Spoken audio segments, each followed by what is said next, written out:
Determine without graphing whether each pair of lines is parallel, perpendicular, or neither.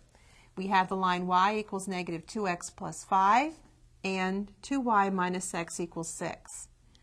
The first step we need to do is to find the slope of each line, because it's going to be the slopes that tell us whether the graphs are parallel, perpendicular, or neither.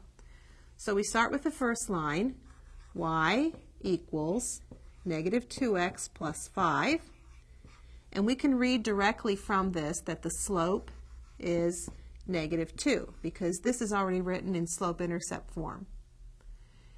The next line is not written in slope-intercept form, so we need to solve for y. We have 2y minus x equals 6.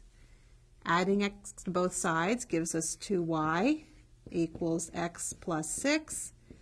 And dividing each term by 2 gives us y equals, this is a 1x, so we have 1/2 x plus 3. The slope of this line then we can read as m equals 1/2. Now if the slopes were the same, the lines would be parallel. In order for the lines to be perpendicular, the product of their slopes, negative 2 times 1/2, must be negative 1. So let's find that product. Negative 2 times 1/2 does equal negative 1. Therefore, we can state that the lines, or the graphs of these lines, are perpendicular.